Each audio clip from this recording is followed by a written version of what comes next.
Welcome to Rated Barrels. It's Tuesday, March 5th. Derek Van Riper here with Eno Saris. Eno, live from Peoria. Are you on the backfields in Peoria? Yes, I am. I was looking for a place to set up, and I had almost had one, except that Yuki Matsui had a bullpen session today. And so the comfortable seats that I was sitting on that were, kind of shaded, were all taken up by the press conference area. Plus, I was sitting where players eat, and I thought it might be weird to give analysis on players. At least it wasn't be them. It wouldn't be talking about the Padres in front of the Padres. But so that's what's going on here. Matsui looks healthy. He threw a good pen. His back didn't bother him. Got to see a Musgrove pen. Talked to Xander Bogaerts for a second. So, a successful day at camp. I'm on my way to a sunburn, as you've mentioned. It's probably happening right now. Yeah, send SPF 50, send some aloe. There's going to be a burn happening while we record this show. The hazards of being a baseball writer at spring training. Got to get the hat, got to get the sunscreen. Mm-hmm. Spring training, day 2, checking in live from San Diego. Always making rookie mistakes, dude. Well, there's always opportunity for growth. That's the way to look at it. One follow-up real quick before we get to our team previews. Today, we're going to break down the Red Sox, the Marlins, and the Nationals. We did get the long-anticipated update from the surgeon that performed knee surgery on Ronald Acuna Jr. a few years back. Dr. Neil Eltrush confirmed the initial diagnosis of irritation in Acuna's meniscus, which is great news because that means he's likely going to be ready for opening day. So, as we discussed yesterday, no need to panic. No need to drop him out of that top spot. You can maybe close the gap slightly between Acuna and the field, but he still probably belongs in that 1-1 position, given the confirmation of that initial diagnosis. Yeah, I'm glad we didn't panic here on the show. It would have been easy to panic, but nobody said any of the bad words when it comes to possible surgery or anything torn. So irritation of the meniscus is one of the probably the best outcome he could have had. And he said, "I got boss today" on camera. So I think that means he's ready to go. Yeah. I think he was explaining. He said he felt good enough. He wanted to play today.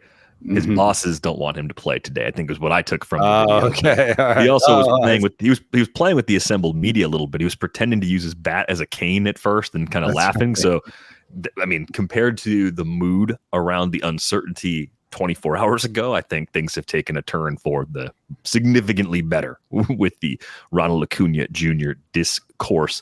Speaking of Discord, that's open. We'll put the link in the show description. If you haven't joined that already, jump on in there. We got some big announcements coming soon.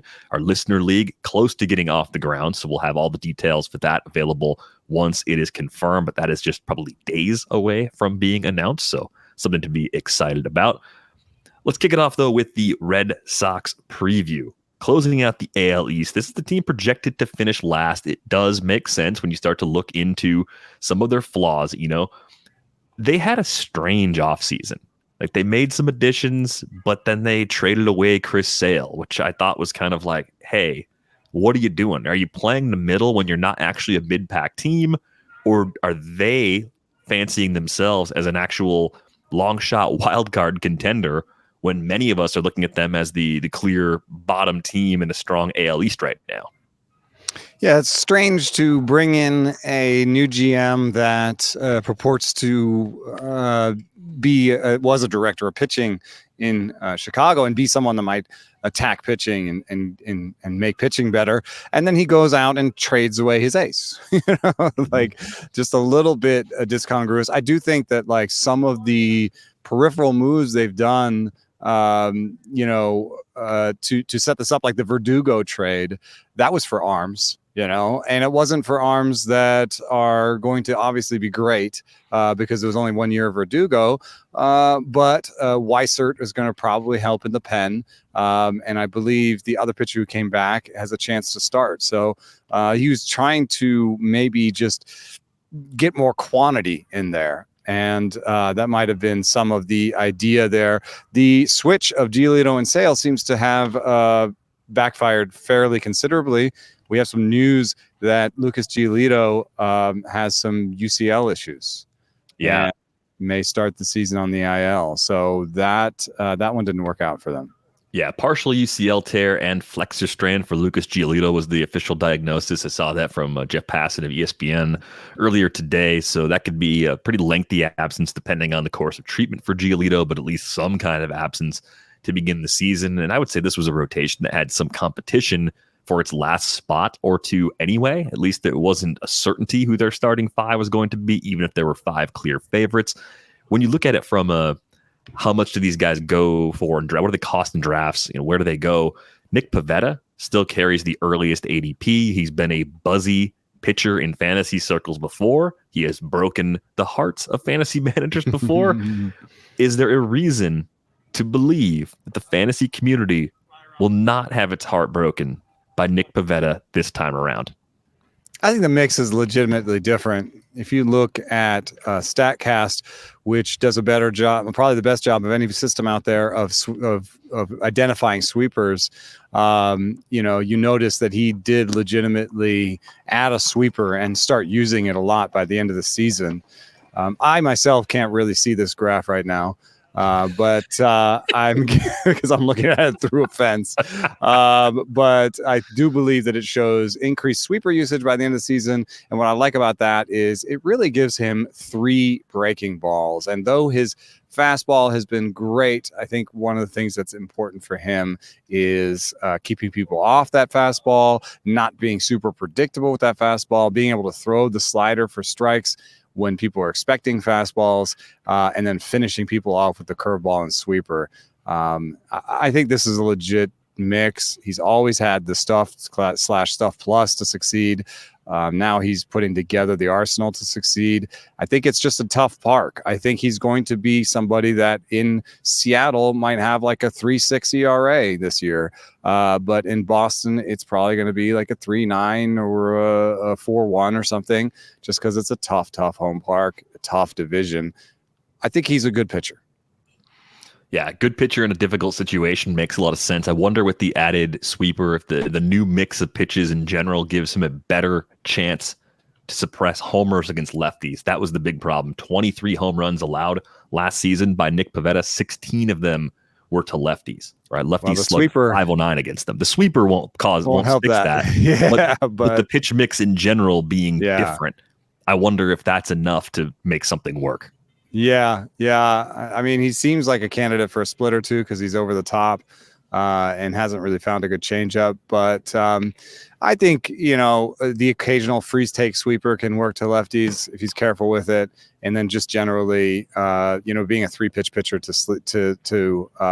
lefties with the harder slider, I think works too. Yeah, we saw a cutter pop up last season. I think the cutter would be the pitch against lefties that could actually give him something different, get a little more weak contact, have that wrinkle that maybe wasn't there previously. You mentioned the trade, the Verdugo trade. Richard Fitz is the pitcher that came back. He got up to 152 2/3 innings at Double-A last season in the Yankees system. So as far as being a full workload starter, that's something Fitz brings to the table. I imagine he opens at Triple-A, but given their needs, he should get a chance in the big leagues at some point. He's their 6th now. Yeah. Right? I mean, he could be Mata or Fitz. So those are their 2 guys. And, on average, your 6th starter gets like 75 to 100 innings. So, there's some innings out there for you if you want them. Boston's a tough place to go innings farming. Yeah, you look at the rotation. Bayo, maybe he gets not an opening day, or Pivetta. Probably Pivetta at this point. But in some order, that's your 1-2. Cutter Crawford, someone that the model has liked for a long time. His role looks a bit more stable. And now with the Giolito injury, you could probably see both Garrett Whitlock and Tanner Houck in the rotation together, whereas previously that may have been a either-or sort of toss-up for the last spot, with the loser ending up in the bullpen. Yeah, I need some numbers on Whitlock's fastball because it really, really fell off last year, and it kind of went past the point of where you can be successful with a bad fastball. He definitely has 2 secondaries, the slider and change, that are good, but I've fallen for this kind of player a lot in the past, and there is some sort of threshold that the fastball needs to get to make it work, and I'm not sure he's there. Houck is the one I like better. I think Houck has the fastball. This camp, he came to camp and everyone said that he had the best velo in camp, vis-a-vis last year. And, I think now with the splitter, a second year with the splitter, most people tell me that the splitter takes a little time to get used to. And, so that's something that I think, I was talking to Jordan Hicks about his splitter in San Francisco camp yesterday. And he was just like, I basically started throwing it for good last year. So I think it's going to be better this year. And I think that's how I feel that Houck is going to go forward, because he's like, he kills righties, and it's just all about, can he figure something out with lefties? With that slot, it's something that the lefties can see forever. So he has to come up with something that'll work. Yeah, I think with Houck, it's at least for shallow leagues, a streaming arm that you want to consider, even like a 10-team league, unless he's going up against the lineup that can be stacked with lefties, because his dominance against righties has now spanned over most of his career in the big leagues. I think you can trust that as a skill that he actually has with that mix. The bullpen could change depending on what happens with Kenley Jansen. Kenley's working back from a lat injury. A lot of trade rumors swirling around, given where the Red Sox are projected to be, and given that there's a handful of teams out there that could use a capital C closer. I'm curious if Jansen does get traded, or if he's hurt and still on this roster. Is Chris Martin the obvious fallback option for you to step up and take over the closer role in Boston? Yeah, it won't be the highest stuff closer in the league. And it's a little bit more belt on command than you'd expect from a reliever, but he's a good pitcher, and it's not a super deep bullpen.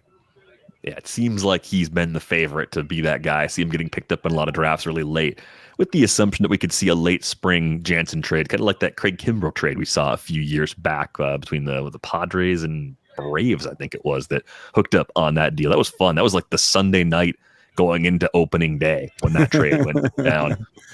I think we'll have some stuff like that this year, just because of the holdouts with the free agents. I mean, you just think of Matt Chapman signing in San Francisco this week, and does that mean a JD Davis trade? I think there's going to be some late trades as these last two signings happen. Yeah, I think that makes a lot of sense. Looking at the bats now, kind of working in reverse today. You still got Rafael Devers as the cornerstone of this lineup. Tristan Casas has moved up as a top 100 player by ADP. Projections have him in the 240s for batting average. I think there's a little more room for growth there. They're also super light on runs and RBI. I guess they're assuming he's going to get platooned. I mean, I get the risk that he's platooned, but I kind of doubt that he is platooned. It's just because he seems like they think of him as a cornerstone bat going forward. Yeah, I think that's where that projection comes in a little light. It's almost like a soft platoon is projected. Maybe the occasional tough lefty is something that gives him a day off. But I think you want to see what he can do and let him show you that he can handle that split in the long run, especially if this is a little bit of a down year for you. The mid-tier options in drafts are all very interesting for this team. Jarren Duran sitting right around pick 150. There's power, there's speed, there's a good average projection. I think it's a question of how do you make the pieces fit in the Red Sox outfield, right? I think there's a couple different ways they can go. Ceddanne Rafaela, one of their young options, could be their best defensive center fielder by far. If Rafaela's on the roster, he's probably the regular option in center. That puts Jarren Duran likely in right. Tyler O'Neill would play left, and Masataka Yoshida is likely to be the regular DH. Then Wilyer Abreu sort of works as the extra outfielder. But if Rafaela were to go down, I think Duran has to play some center field to begin the season, and Wilyer Abreu likely platoons in a corner with someone like a Rob Refsnyder just to sort of get through the early part of the season. Yeah, the interesting thing from a strength training standpoint is that Rafaela leads the team in plate appearances. Again, that could just change today if he doesn't play and somebody else plays. Wilyer Abreu is right behind him. But I don't see Tyler O'Neill on here. He's there. Huh? Eno is looking into the sun, and his laptop is behind a fence, which is amazing. But I don't see Tyler O'Neill with plate appearances. He's got 487 plate appearances projected. Oh, you're looking. No, I know. I'm just talking about spring training ones. I think he has. Okay. I don't think he's played yet. I'll investigate that for just a moment. Anyway, Rafael has played, and I think, just sort of reading the tea leaves, I kind of think he's headed towards that. Also, just my personal opinion is that Duran is not a center fielder, and I think that you're kind of seeing some of that play out in Boston. So I think he's going to be a corner outfielder. I think he's a really good player, and he's going to have power and speed and a decent batting average, and so I don't think there's any risk of taking him, honestly. Like, I think that that's enough of a player offensively that you can just whatever sort of plan you come up with for the Boston outfield, Duran should be in it, and Yoshida is going to be in it. So, I think those two are really strong picks no matter what. And Yoshida, for what it's worth, is of this class of player that I found to be undervalued in drafts. The quote-unquote empty batting average, Kwan, Ruiz, Yoshida, Verdugo, I think I've seen them all drop in drafts according to their auction value. And I think that's probably because people are chasing home runs and stolen bases. But if you do something like I did, where you kind of are heavy on homers and stolen bases early, and your batting average is not a strength, you can pretty much bet that one of those guys will fall for you. And worst case scenario, Jeff McNeil is there too. So these are all guys that have positive value no matter what league you're in, and they'll drop. I think the way it's going to work out is the first way you talked about, with Wilyer Abreu as the fourth outfielder. But I do acknowledge that there's some risk that Tyler O'Neill is a part-time player. And that takes some of the bloom off the rose for me, because I had thought of him as kind of going into a great situation and being a bit of a sleeper this year in drafts. I like him because he goes just to the top 200. I think you can be wrong and it's not going to crush you. And I think there's a chance that Tyler O'Neill nudges into that everyday sort of role. It's at least possible. So it's balanced out where the risk reward makes sense. Yoshida's profile, I think, is actually very similar to Vaughn Grissom's known profile, but Grissom, being younger, has a few paths to get a lot better, right? If you said, what's the median expectation for Vaughn Grissom, who now has a run to be the everyday second baseman, so long as he's healthy? He's got a small injury. Add 5 stolen bases, maybe. That's that youth you're talking about. Right. You could add Yoshida plus 5 stolen bases. Or you could, you could see Grissom maybe unlock a little more power. Like, there's just a few ways he could get better, but he's that kind of player right out of the box. And after the first week or so of the season, he's going to be second base and shortstop eligible. So you're going to get a little more versatility. So I like Grissom where he goes as a similar kind of player. He's dropping in drafts because he has a hamstring injury, and the current note says he's not sure if he's going to be ready for opening day. That's worrisome. I can't claim that it's not. But it's also still fairly early for a team that doesn't have games in Seoul. They're still, it's March 5. I feel like we could get a good update in a week, and then his draft stock's going to rise again. In TGFBI, I was able to leave him on the board with Jonathan India and Zach Neto so that I could get my man Seth Lugo. And I needed him because I felt like Seth Lugo is the last starter on the board that I would want to start more than 75% of the time. I think that's something you should think about when you're looking at starters near the end of your when you're looking at that last tier. Where's that tier? That tier for me is, do you start him 75+% of the time or not? And I think there is a difference there. Like a Tanner Houck, I don't think I want to have to start him 75% of the time. So he's below that tier.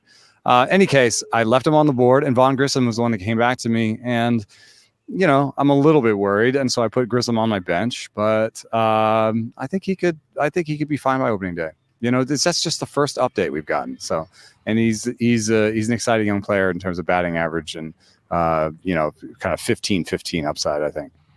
And the actual shortstop, we discussed a bit more on the shortstop preview about a month or so ago. Trevor Story projected by the Bat X for a 240, 2020, 68, and 62 for the runs and RBIs. A little light because the playing time's only at 513 plate appearances. Trevor Story will play more than that if he's healthy. There's a chance Trevor Story is an everyday sort of player. He's paid like one. They brought him in to be one. Now he's finally healthy. The thing that's led me to Story a bunch of times is if you wait at shortstop and you wait on speed because you target power early, I think Story can be a little bit more like a Duran, where you get 15 to 18 homers, but 25 to 30 steals. I think in this environment, Trevor Story is going to run and run often. Yeah, you look back and you see that 10 raw steals. That's why rates are always, it's in the name of the podcast, but rates are always superior to counting stats because you see that 10 stolen bases and you think, oh, well, but 10 came in 168 plate appearances. That would pace out to, 35, 40. So that was in a year where he's trying to come back from injury. So, I agree with you. I think he's a fun late pick, and I think the projections are a little light on the playing time. You have something like Zips with 630 plate appearances, gets to 23 homers and 23 steals, still light on steals. So, Story, another fun bat in this Red Sox lineup. Yeah, my life at shortstop has revolved around some combination of Anthony Volpe, Trevor Story, or Willie Adames, based on what's been happening so far. I got a lot of Zach Neto. And the late dart from this team that I like is Ceddanne Rafael, because I think his defense will carry his playing time. If you can get him in that round 25 to 30 range of a 15-team league, take the shot because there is power, there's speed. The question is, how quickly will the approach adapt to top-level pitching, right? There could be some short-term downside, but the glove carries playing time. High whiff rates for his type of player in the minors. I mean, you're talking about a guy who walks 5% of the time. You kind of expect him to strike out 15% of the time, just be kind of one of those high contact, swings at everything kind of guys. He's been running whiff rates above 15%. So that's the con side of the Rafael argument is what if the strikeout rate doesn't go down much from 31? He's projected to get down to 23, but what if it's 28? If it's a 28% strikeout rate, he might be running a 220 batting average. And there might be, calls for change at center field. Or at least it'd be enough to keep him buried at the bottom of the lineup. That would be the other thing. And that would have a negative impact on the run and REI production. Bases, probably. Yeah. All right, so here's the question. Pivetta has the win total projected at 79.4 for the Red Sox. Last place in the AL East. Too hot, too cold, or just right? It has come to my attention that I've said too hot too often. I mean, too cold too often. I don't know. I still think it's too cold. I understand the pitching is in a bad state. But this lineup is exciting and has a lot of young players in it that I like. I think they're going to match their way to 81, 82 wins.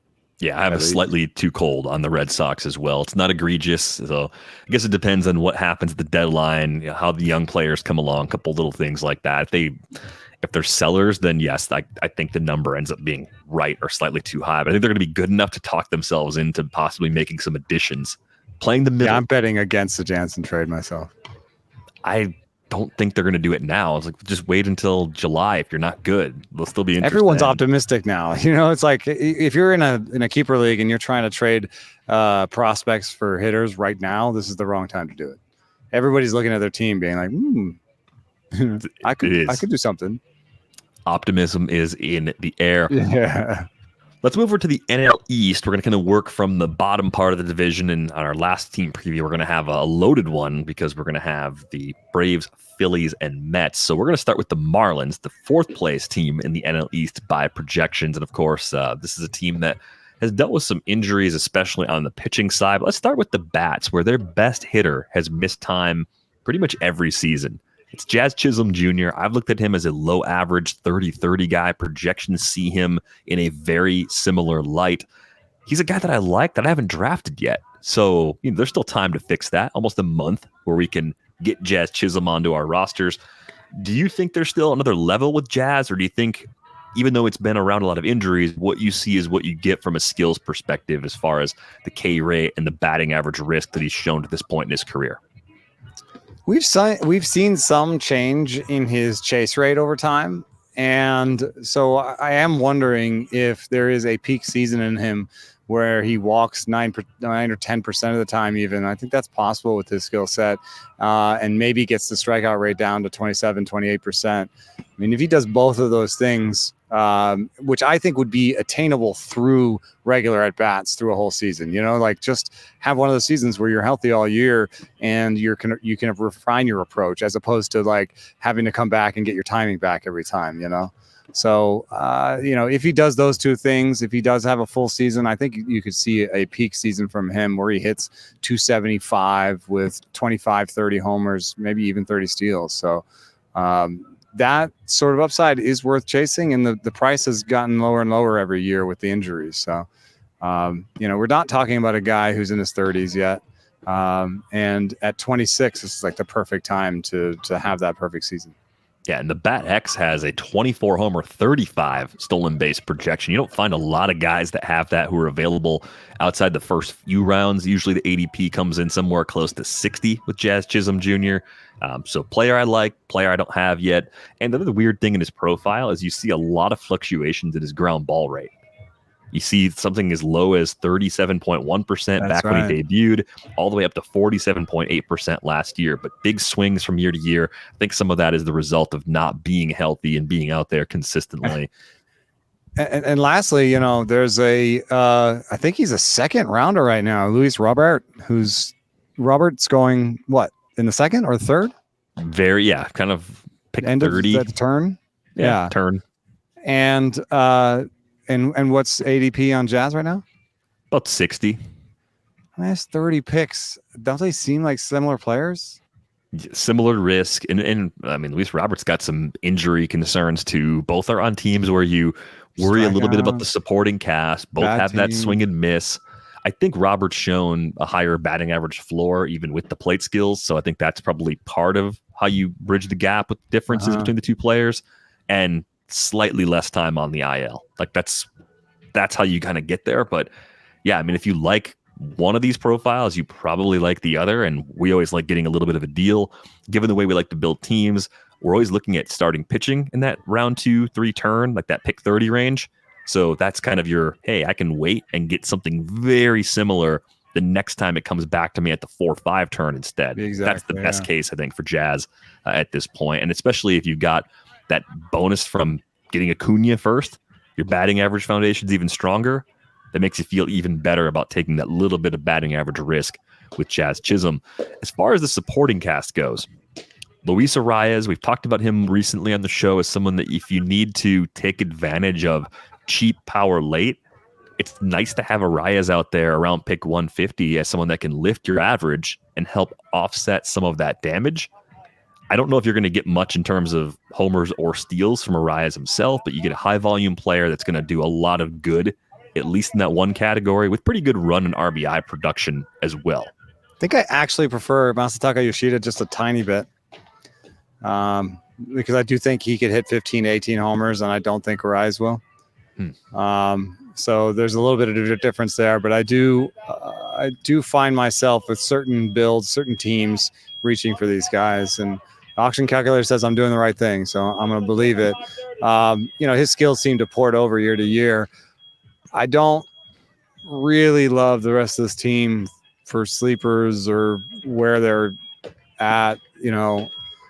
I'm probably going to come in too hot on this team because I don't know. I don't see it. I have some shares of Jesus Sanchez who, has power, but he doesn't have a great approach, and it doesn't seem like he's going to hit for batting average, and seems likely also to be platooned. So he's not a guy who is really that great in weekly lineups. He's kind of more like an auto-new or like a daily lineup situation. And that just leaves like Brian De La Cruz, who's not a center fielder, but kind of has a center fielder bat. Tim Anderson, seems like a big question mark, and we've just seen the power just fall off and fall off and fall off. If he hits 3 homers and steals 18 bases, like how much value is he really going to have? If it's that bad, then yeah, that's a problem. I think Tim Anderson landed in a situation where he'll play a lot. That's a good thing. You can take a chance. If you don't like what you see from a power perspective, you can actually cut him, right? Because he's being drafted like an MI. He's not being drafted like a shortstop anymore. I've drafted him along with Jose Caballero in like a couple places where it's like, one of you guys please step up and steal me, 25 bags from the shortstop position. Yeah, one of you please be good. I mean, Tim Anderson had a run of 4 straight seasons before last year where he hit 300 or better. And that was usually with 2020 power speed production just sort of dinged by lost time. There's some injury risk there. I'm okay with him where he goes because, like I said, you could just let him go if it doesn't work out. I do end up with De La Cruz on a decent number of teams because I think he's going to play a ton in this outfield. I've been waiting for third, fourth, and fifth outfielders a lot just based on the way I've been building teams. I don't think there's really like a categorical weakness. I guess De La Cruz won't run that much, but it's a little bit like the Austin Hayes profile with less competition for playing time. It's kind of the way I look at Brylan De La Cruz, where you just feel okay about him. It's not a pick that Austin wins Hayes your league. Undrafted in my auto new draft last night, 5x5. Yeah, I mean, you hear the footsteps though with all the other outfielders coming, and I just think unless he gets traded, that's going to make it even more difficult to trust that playing time for the full season. We've talked about Josh Bell on this show for years, someone who's just up and down. The projection's not bad. He's fine as a corner infield filler, but you really don't want to rely on him. It's more of a last resort sort of play. I think he's, you know what he is almost? A bat streamer, maybe somebody that you like pick up because he's in a certain park for, a weekend or whatever. Yeah, for 12 teamers, maybe that's the ideal thing. And a 15 teamer, you just want to do better because there's opportunities to do that. But I think a bat streaming in 15 teams, like he would be a great one, I think. We sidestepped Jake Berger a little bit. I mean, the power by projection looks pretty real, and he might even be a slight bargain based on where he's going right now. Third base gets a little funny in that range. A lot of times you're thinking about Berger versus Alec Boehm or Keibert Hayes. Maybe Isaac Paredes is hanging around there. I think we generally like the rest of that group more, but is Berger out of place in that tier, even if you put him last of that bunch? This type of profile is, you can only have a couple of them on your team. I'm surprised he's projected for 250 batting average, actually, because I think that with a 17% whiff rate on that 27.6% strikeout rate last year, Berger, the arrow on his strikeouts might be up, and we've seen him have 35% strikeout rates, 30% strikeout rates.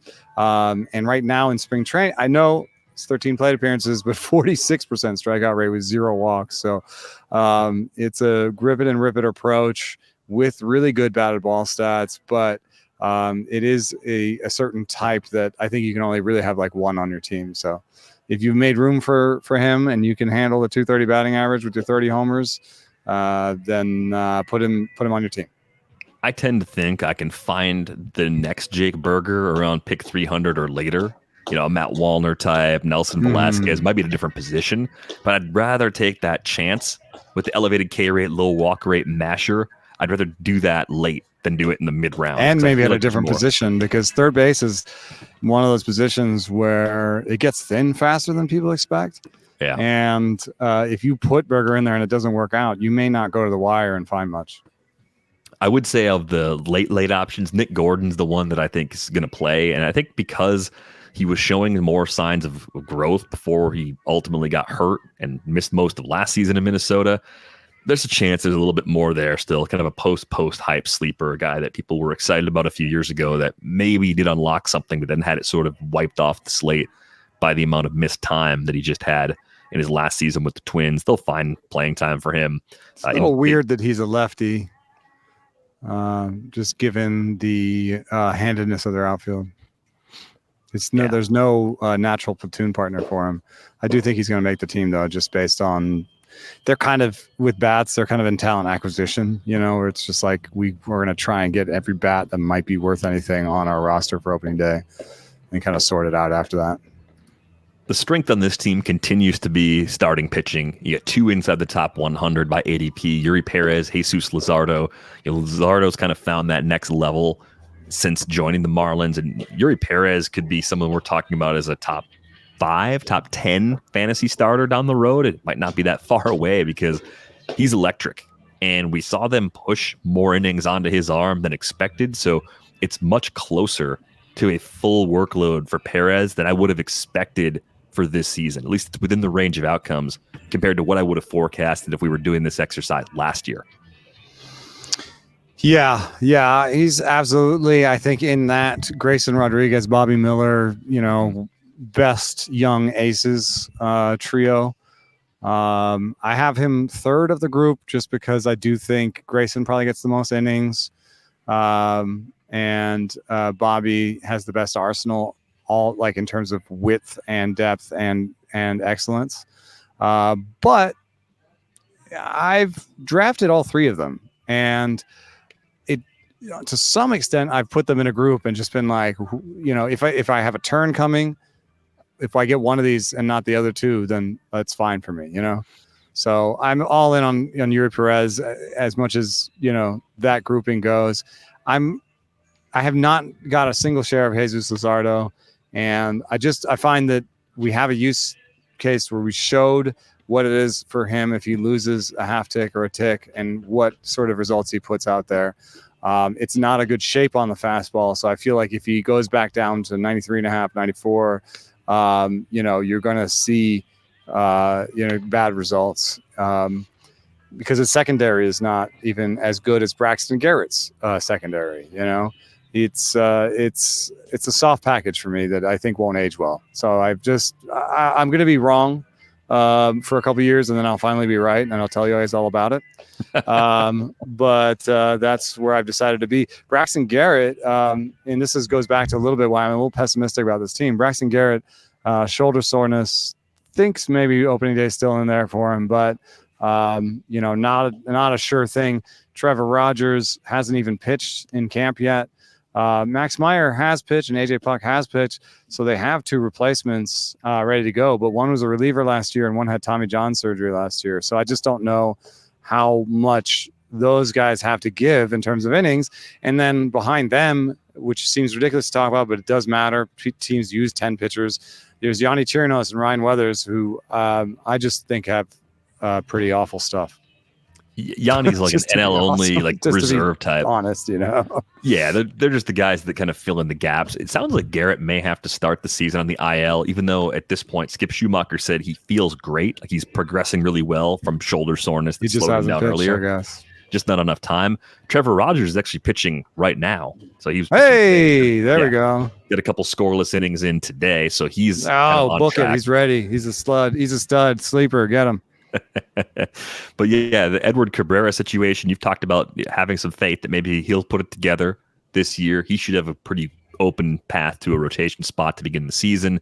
Max Meyer looked really good in that first outing against the Yankees. I think if you have these injuries for Garrett, and maybe if Rogers is slowed down, Meyer probably opens the year in the rotation if they think he's good to go coming out of camp. And then AJ Puck, I was just looking, he started against the Yankees on Monday night.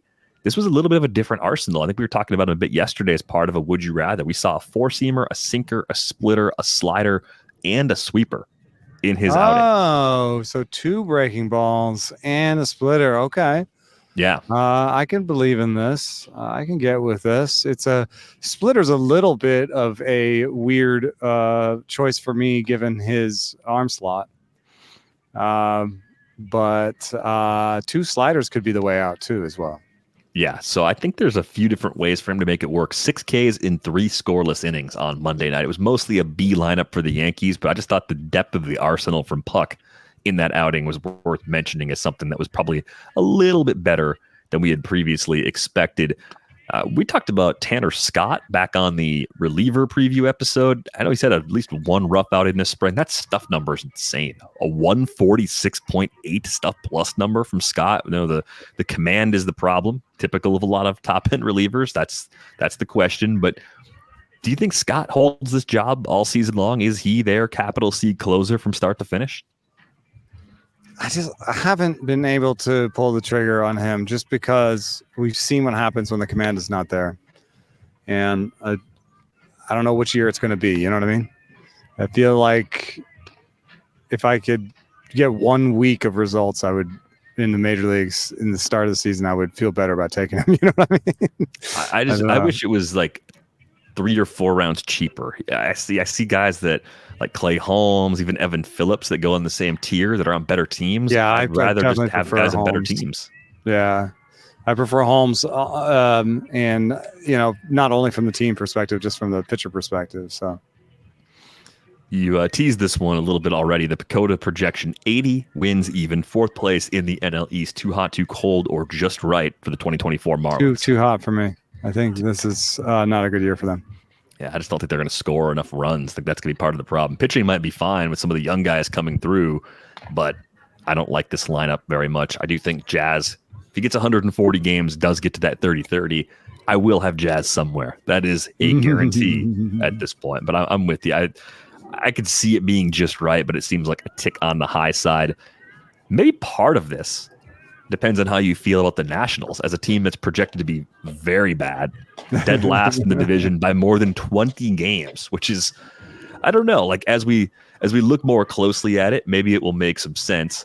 But let's start with the bats. CJ Abrams, heavily discussed earlier in this draft season, still sitting with an ADP inside the top 40. The projection from the Bat X is really nice, 17 homers, 35 steals. That steals total might be light given how much he ran last season, right? I mean, this is one of many players you look at and say, hey, he ran more last year. Why would he run less unless you're projecting some kind of role change or some kind of skills loss? And generally, I don't see anyone projecting lower OBPs for CJ Abrams in 2024. Yeah, I guess if we had Derek Carty on here, if we had a modeler on here, Dan Zimborski, they would just tell you that high steals seasons always regress the next year. And that it's a little bit like that thing I told you about Sky Colgman saying that, like, if you have a bunch of 200 inning pitchers, you can expect 180 the next year.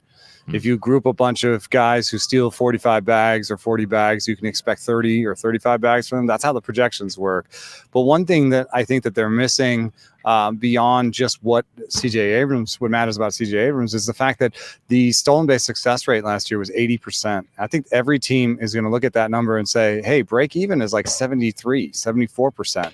We can steal more, So I actually think the league is going to steal more this year. That means A, you need more steals in your draft than you think maybe, and B, yes, there's going to be steals out there. And in the case of Abrams, maybe the league situation, kind of undoes any regression that he would have had.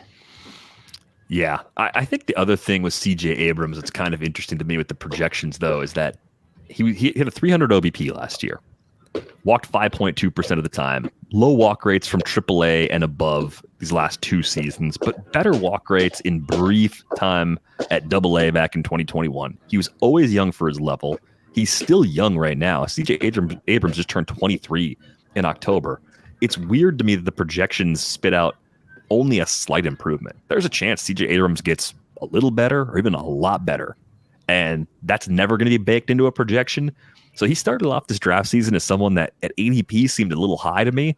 I'm warming up to it. It kind of depends on what else is happening. It's hard for me to take CJ Abrams ahead of Bo Bichette, but they're pretty different players as far as what you're getting. So if you've got a power foundation with no speed and you have to counteract that, I think Abrams makes a lot of sense. He was 47 for 51 as a base stealer with a 300 OBP. So maybe he maxed out his running opportunities last year, but if he posts a 315 or a 320, add a few more bags. That's possible. And the 18 homers he hit last year came from a guy that was projected to eventually have like 55 grade raw power. So this is not like fake power. This is actually a guy that could get bigger and stronger as he continues to bulk up on that frame. Yeah, my computer is running out of battery. Yes. Probably cooking in the sun. Yeah, that too. One thing I would say is his ground ball rates were in line with what he did in the minor leagues last year. It was the first season with the 50% ground ball rate that was out of line. So, he does not seemingly have a ground ball problem. And a 112.5 max EV, that fits a lot more with the 50 grade raw power. So I hear you, man. This guy could hit 25 homers this year. I don't think that's out of the possibility. And this could really be a breakout moment for him. I want to big up another young player on this team in James Wood, who I increasingly think will make this opening day roster. We played the game with Ceddanne Rafael in the plate appearance and saying, oh, well, he's one ahead of Wilyer Abreu or whatever. That is not the case in Washington. James Wood has 25 plate appearances already. Guess who has the second most plate appearances on the team? Lane Thomas with 17. That's not going to be fixed in one game or two. That's James Wood getting every at-bat he can get. Dylan Cruz has 15. I think Dylan Cruz is going back down, and James Wood is making the team. And here's the other part of the argument. They would love to win a Rookie of the Year and get a pick. I mean, you could probably justify giving both a shot, but I think what happened that was surprising was Dylan Cruz moved all the way up to Double-A last year, same summer he was drafted, and hit a little bit of a wall in the 20 games that he played there. Didn't homer, hit 208 with a 318 OBP, slugged 278. He wasn't striking out uncontrollably. He struck out 22.4%. My question for you would be, how much does the swing and miss that we saw from Wood, 33.7% K rate over 87 games at Double-A last year, how much does that give you concerns about batting average risk in the short term? The power's legit. There's power, there's speed. He's going to be a fun player for a long time. Are we going to have a bumpy road for him to unlock all of those tools? Yeah, I mean, he's a tall guy with long levers, long strikeout rates in the minor leagues. I think there will be an adjustment period, and it may happen in the major leagues. So I'm not necessarily saying that this spring training means he's going to be good. I'm just saying that I think he gets the roster spot. Also, part of it is he's up against Jesse Winker and Joey Gallo. Jesse Winker, no matter what you think of them, is not a good defender. And so I think he's a better fit at DH or first base at this point. You have Joey Meneses, who was an older first baseman, didn't show power commensurate with first baseman last year. And he could lose his job fairly easily. So I think the Jesse Winker, Joey Gallo, Joey Meneses, Stone Garrett battle is probably about DH and first base, maybe fourth outfielder.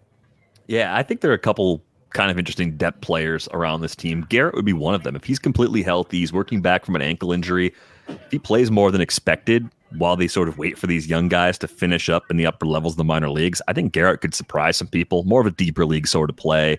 They got Nick Senzel. Does have options. They brought in Nick Senzel to be a third baseman. It's nice that he's back on the dirt. He's got just a brutal run of kind of bad luck on top of an injury history.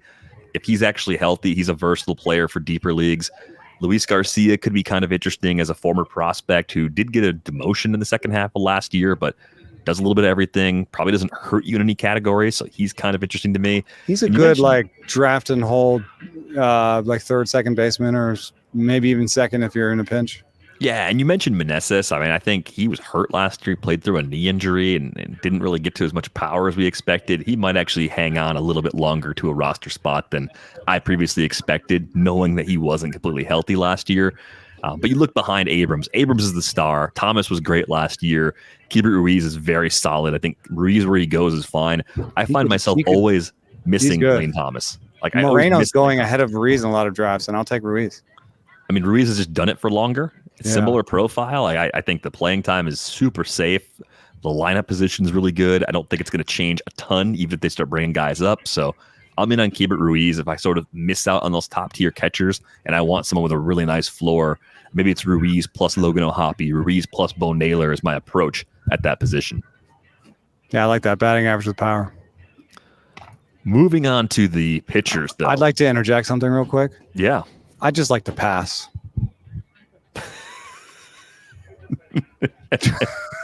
Sorry, you were saying you just want to completely pass on the pitching. No, we gotta talk about it. I'm just saying that's my initial reaction. See, I don't know if you got to the bottom of the rundown, but the literal only question I had was, will you consider anyone other than Mackenzie Gore and Hunter Harvey? Other than Mackenzie Gore and Hunter Harvey, no. Yeah, well, are any of these guys on your radar at all? And this includes Josiah Gray, Patrick Corbin, Jake Irvin, Trevor Williams, Joanna Doan, Zach Davies, Jackson Rutledge, Cade Cavalli coming off of an injury, and then Kyle Finnegan, who might be the closer to start the year until Harvey usurps him for the job.